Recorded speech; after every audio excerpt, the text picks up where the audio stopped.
নমস্কার বন্ধুরা, দেখুন দেওঘর যাওয়ার পথে রাস্তায় আমরা একটা পাহাড়ের দেখা পেয়েছি। এটা খুব সুন্দর পাহাড়। সবাই এই পাহাড়ে উঠে মজা করছে বা আনন্দ করছে, আনন্দ উপভোগ করছে আর কি। পিছনে দেখুন অনেক দূরে একটা ড্যাম রয়েছে, এখানে জল সংগ্রহ করে রাখা হয়েছে। যখন এই জল অনেক চাপ হয়ে যায়, যখন আর ধরে রাখতে পারে না, তখন তাকে ছেড়ে দেওয়া হয়।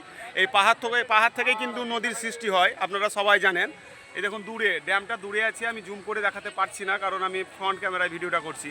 এই দেখুন অনেক দূরে বড় ড্যাম, কিন্তু এই ক্যামেরায় ছোট লাগে, সবাই জানেন। তা খুব সুন্দর একটা ড্যাম এটা। আর এই দেখুন চারিদিকের দৃশ্যটা দেখুন, খুব সুন্দর, একদম মনোরম। সবাই কিন্তু এর আনন্দ মজা উপভোগ করছে। এখানে সবাই এসছেন, যারাই জল ঢালতে এসছে রাস্তায় দেখেছে আর কি চলে এসছে। দূরে ড্যামটা অনেক দূরে আছে, আমি ব্যাক ক্যামেরায় দেখাচ্ছি।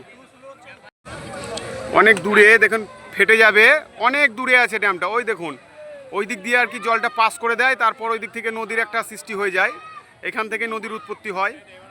এটা একটা পাহাড়, যে জায়গাটার নাম আমি হয়তো বলতে পারছি না, তবে এটা যত সম্ভব জেলেবি পাহাড়, জেলেবিয়া।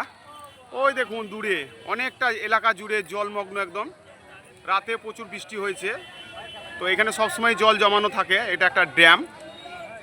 এই যে দেখুন সবাই এই পাহাড়ে কিন্তু সবাই পাহাড়ের উপরে উঠে সময় কাটাচ্ছেন, নিজের সেরা মুহূর্ত হয়তো এটাকেই বেছে নিয়েছেন তার জন্য। আর এখানে অনেক খাবার পাওয়া যায়, এটা একটা দই বড়া বিক্রি করছে, আর ছোট ছোট একটা মিষ্টি পাওয়া যায়। ওই মিষ্টিটা চলে গেল না তো আমি দেখাতাম।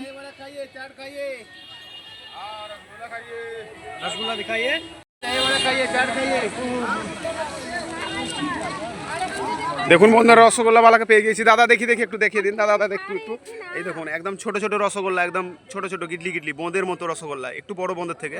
ক্যামেরায় দেখিয়ে দিলাম, যে আসবেন এই রাস্তায় পেয়ে যাবেন।